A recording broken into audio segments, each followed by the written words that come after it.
gloire, gloire, gloire,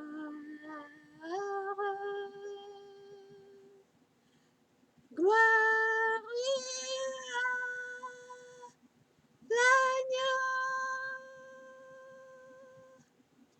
car il est glorieux et digne de régner. L'agneau est souverain.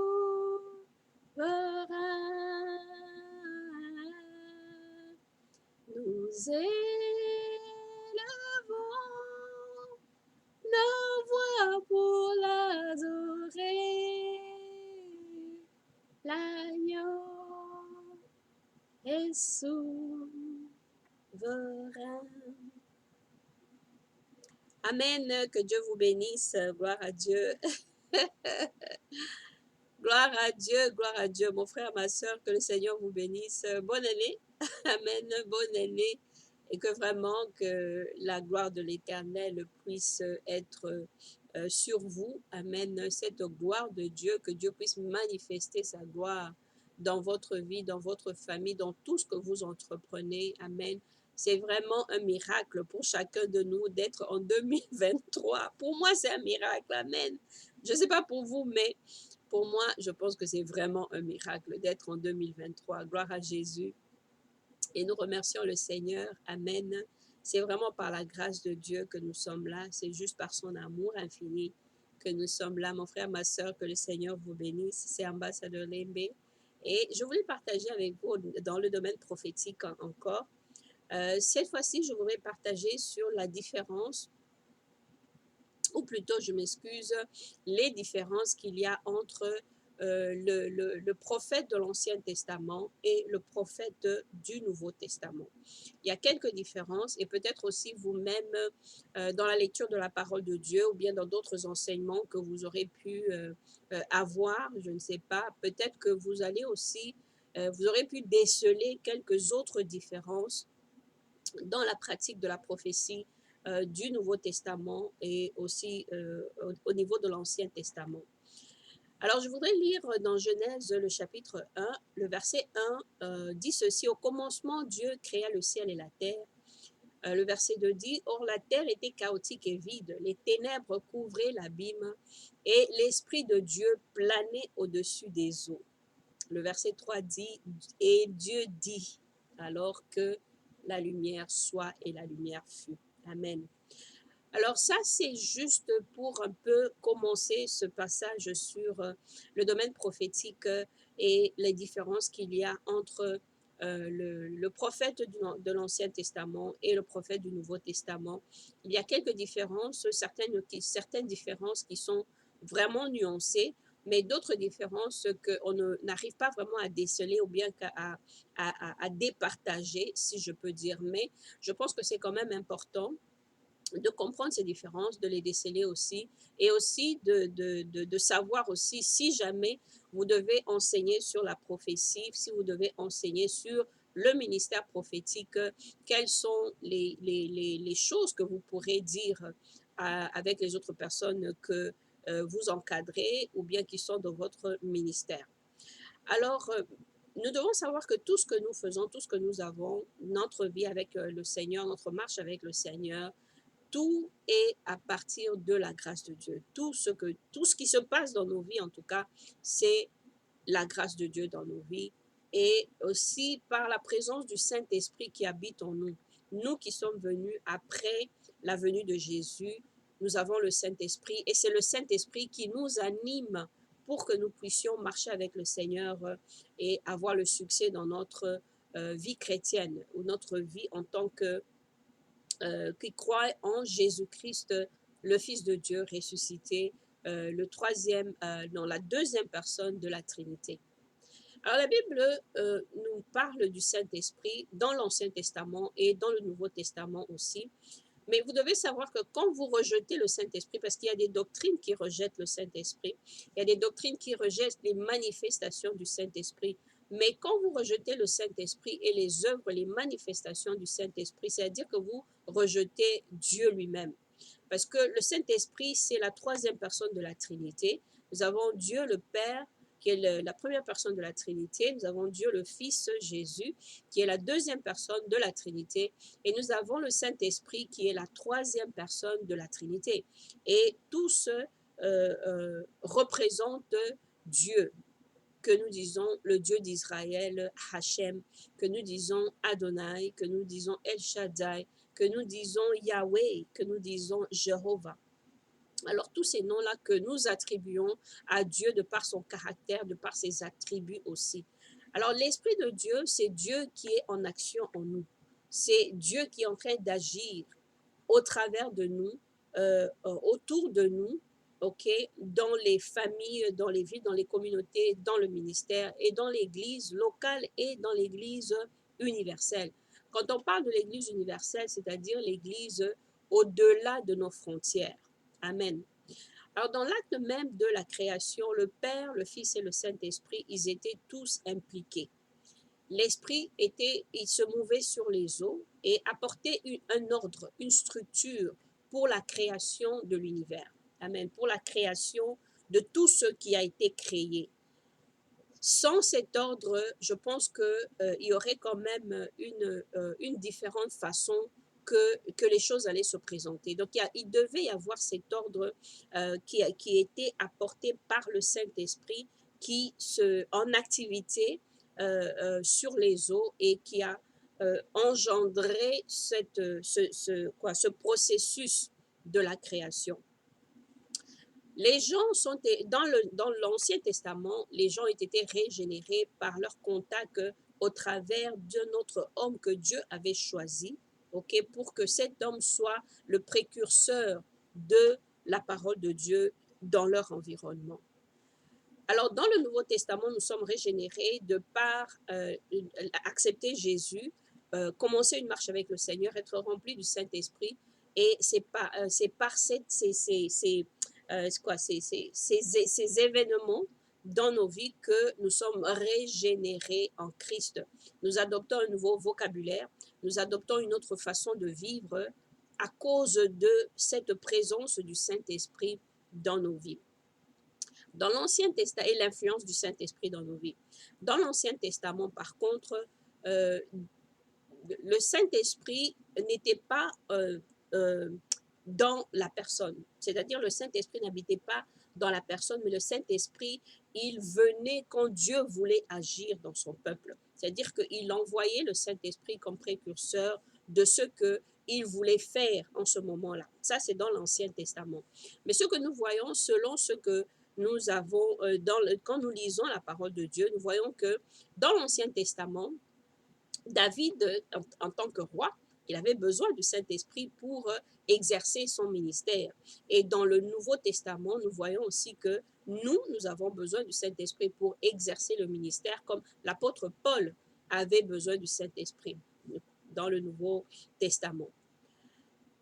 Alors, nous savons également que l'Esprit Saint était très actif et avait beaucoup de charisme, c'est-à-dire que c'est seulement avec le Saint-Esprit que les choses que Dieu voulait faire au milieu de son peuple pouvaient se faire.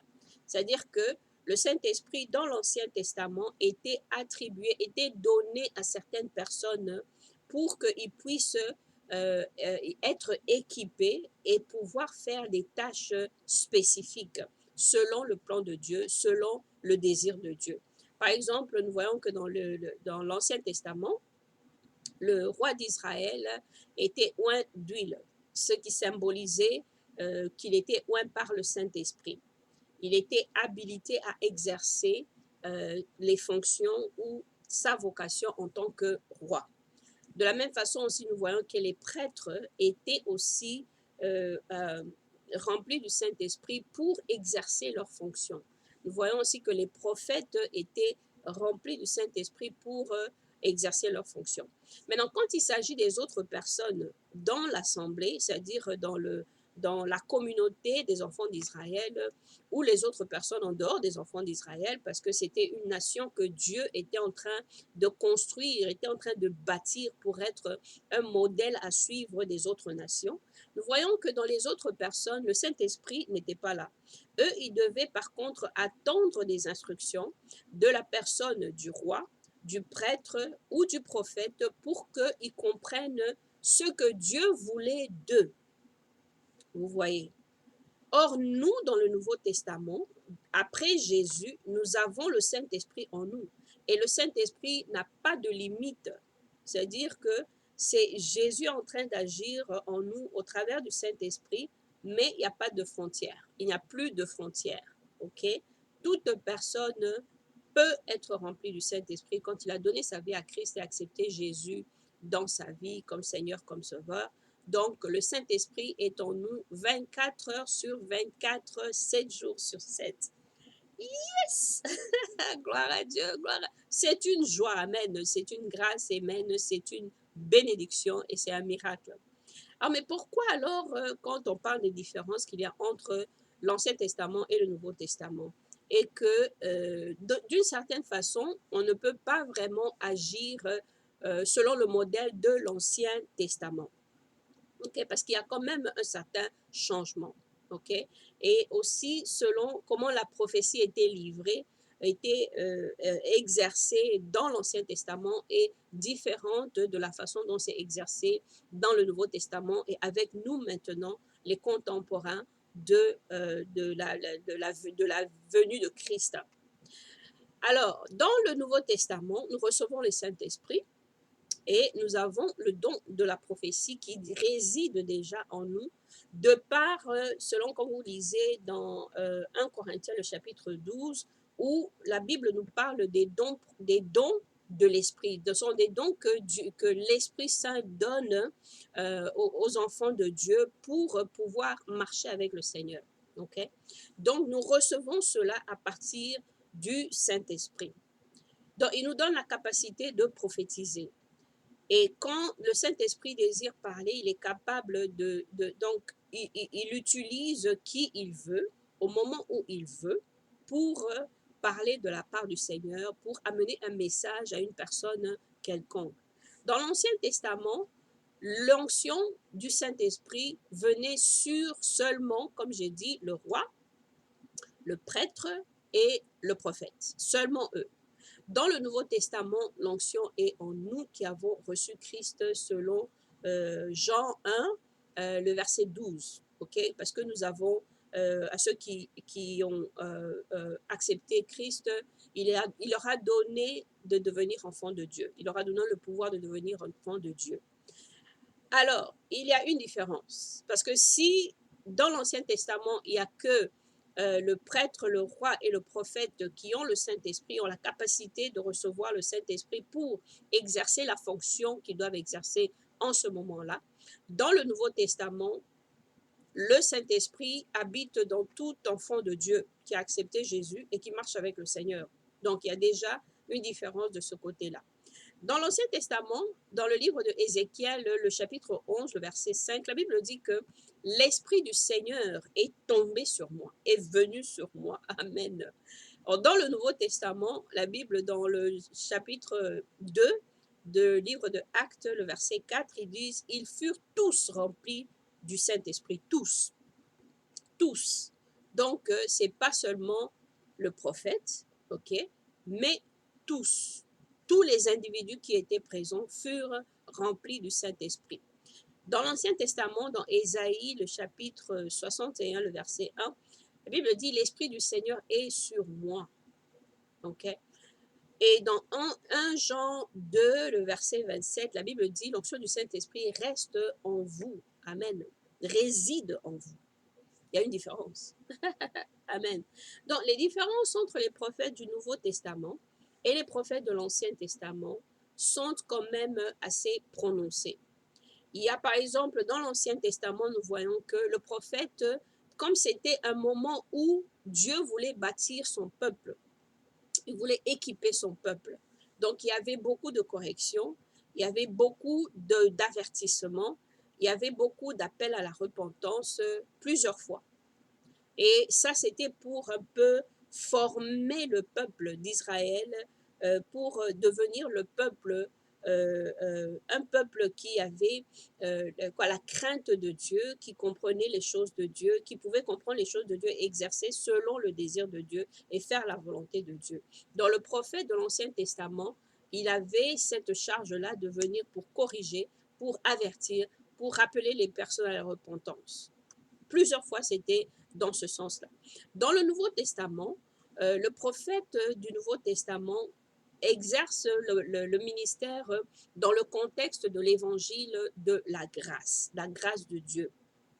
Dans le prophète du Nouveau Testament, il est là pour encourager, pour édifier, pour réconforter le peuple de Dieu. Dans l'Ancien Testament, le prophète, généralement, ils étaient séparés de la communauté et ils vivaient et ils opéraient un peu séparément. Et quand Dieu leur donnait un message, ils devaient se déplacer de là où ils étaient pour venir donner ce message-là à la communauté. Donc, généralement, c'est comme ça que ça s'opérait. Ou bien le roi devait envoyer quelqu'un pour aller consulter le prophète pour recevoir un message de Dieu à partir du prophète. Alors, il y a les histoires, par exemple, l'histoire des 400 prophètes de Baal, qui étaient des faux prophètes, qui se sont tenus devant le prophète Élie. Et quand il devait, quand il a évoqué le feu, dans le livre de 1 Roi 18, et puis dans le Nouveau Testament, les prophètes, généralement, nous vivons en communauté, nous vivons dans nos familles, nous vivons avec les personnes de la communauté, nous sommes dans l'église et nous exerçons une vie normale, si je peux dire. Mais nous avons, donc généralement, nous sommes dans la communauté. Donc ça aussi, c'est quand même une différence aussi à faire. Parce que si vous regardez, vous lisez dans le livre de Actes, c'est un livre en fait qui vraiment démontre la vie du Nouveau Testament, du prophète du Nouveau Testament et comment l'exercice de la prophétie est fait dans le Nouveau Testament. Alors, dans le prophète de l'Ancien Testament aussi, le prophète devait être juif. Il devait être juif, il devait être de la descendance de Abraham. C'était les Lévites. Il devait être de la lignée des Lévites pour... Non, là, c'était les prêtres. Le prophète devait être juif, ok, pour pouvoir exiger. Ce n'était pas une suggestion, c'est une exigence. Le prophète de l'Ancien Testament devait être juif. Okay? Et leur champ d'action, généralement, pour la prophétie, ils devaient prophétiser généralement pour les enfants d'Israël, pour les corriger. Il y avait d'autres prophéties qu'ils disaient aussi pour les autres nations, mais c'était beaucoup plus pour pour la punition, quand Dieu a mené un jugement vers ces peuples-là. Et il utilisait aussi les prophètes de l'Ancien Testament pour aller donner ce jugement-là à ces personnes. Dans le Nouveau Testament, nous sommes multiethniques, nous avons plusieurs nationalités, nous sommes partout dans le monde et nous parlons non seulement à la nation d'Israël, mais aussi aux nations du monde. Donc là aussi, il y a une différence entre le prophète de l'Ancien Testament et le prophète du Nouveau Testament. Alors, quand nous voyons aussi que le prophète de l'Ancien Testament, beaucoup ont écrit les Écritures dans l'Ancien Testament. Quand nous lisons, par exemple, à partir de Ésaïe, ouais, Ésaïe, Jérémie, Ézéchiel, Daniel et tous les autres qui ont suivi, c'était des prophètes. Et ils ont écrit les livres de la Bible, de l'Ancien Testament. Or, dans le Nouveau Testament, on ne va plus écrire la Bible. La Bible est déjà écrite. Donc, notre rôle dans le Nouveau Testament n'est plus dans le sens d'écrire la pensée de Dieu pour inclure dans la Bible.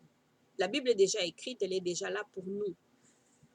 Maintenant, dans le Nouveau Testament, donc nous qui sommes les opérateurs, si je peux dire, dans la prophétie, dans le Nouveau Testament, c'est-à-dire après Jésus, nous opérons dans le ministère de la grâce de Jésus.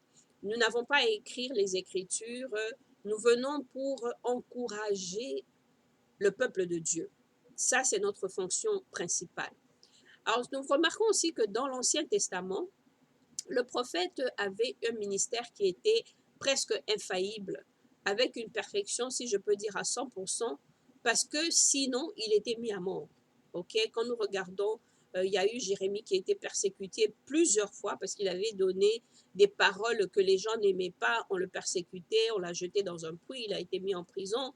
Nous voyons aussi qu'il y avait Michaël qui avait été mis en prison aussi parce qu'il avait donné aussi un message que le prophète, que le roi n'avait pas aimé, et donc il a mis en prison. Dans le Nouveau Testament, donc nous, les prophètes du Nouveau Testament, il y a beaucoup d'erreurs qui sont potentielles parce qu'il y a une certaine liberté dans notre exercice de la prophétie.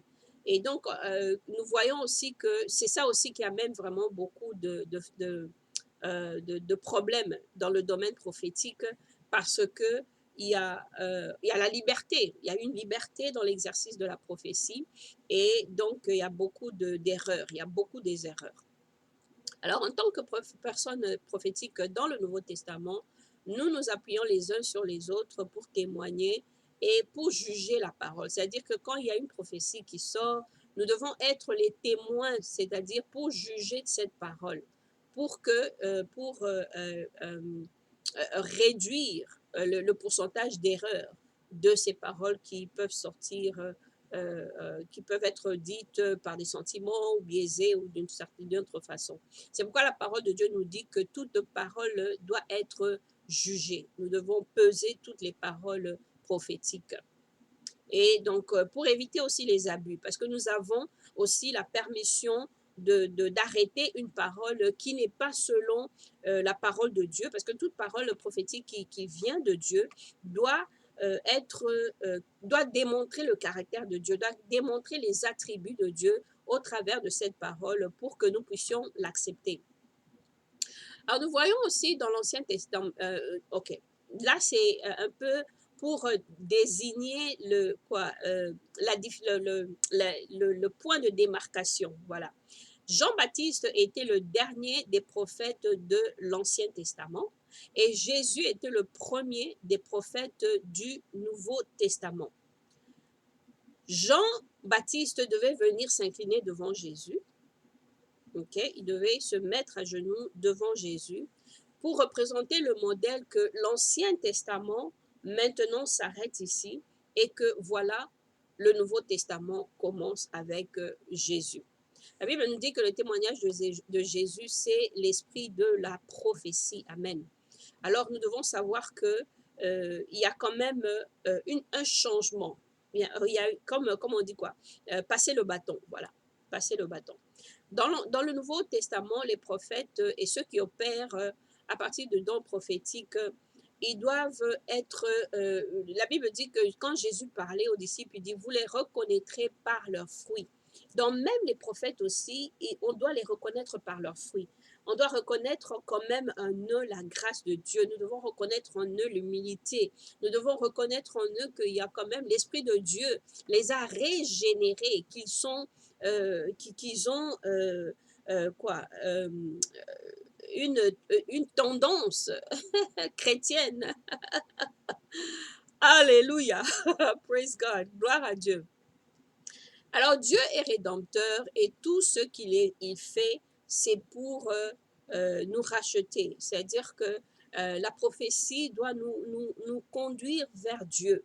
Quand tu reçois un mot prophétique, mon frère, ma sœur, sache que cette parole, c'est une parole qui doit te diriger à chercher Dieu, à vouloir Dieu encore et encore et encore. Et dans le même sens aussi, si jamais tu prophétises ou si tu es un prophète, une prophétesse, sache que quand tu donnes une parole prophétique, tu veux que la personne puisse diriger ses yeux vers Dieu. Le but, ce n'est pas vraiment d'être un meilleur prophète que l'autre ou que l'autre, non. Le but, c'est représenter la stature de Christ devant les personnes. Amen. Parce que la Bible dit que nous sommes les ambassadeurs de Christ. Amen. Dans le livre de 2 Corinthiens, le chapitre 5, le verset 20. Alors nous devons représenter le bureau, si je peux dire la fonction de Jésus. Nous devons représenter toute la stature de Jésus par nos fruits, par le fruit de la repentance qui doit être en nous. Et donc, ce qui repose, nous devons voir que l'efficacité de l'opération dans le niveau prophétique, ça ne veut pas dire que tu dois être la star. Ça n'a rien à voir avec ça. Et peut-être que c'est comme ça que nous avons un peu euh, euh, accepté ce domaine prophétique dans nos communautés, mais ça ne doit pas être de cette façon. Ça doit être plutôt que la prophétie nous dirige à chercher Dieu encore, à vouloir Dieu encore, à vouloir marcher avec Christ dans la sincérité, à avoir une relation dynamique avec le Seigneur, à avoir une relation sérieuse et à respecter l'alliance que nous avons avec Dieu. Amen. Alors, je vais m'arrêter ici pour les différences entre le prophète de l'Ancien Testament, le prophète du Nouveau Testament. Et encore une fois, si jamais dans votre étude, vous voyez qu'il y a aussi d'autres différences que vous allez trouver, et bien, ça pourra aussi vous renchérir et enrichir votre compréhension de ce domaine du prophète ou de la prophétesse. Amen. Que Dieu vous bénisse. Amen. C'est Ambassadeur Lémé et beaucoup de bonnes choses à vous. Et j'espère que cet enseignement va vous aider à comprendre un peu plus sur les différences entre les prophètes du Ancien Testament et les prophètes du Nouveau Testament. Que Dieu vous bénisse. Merci.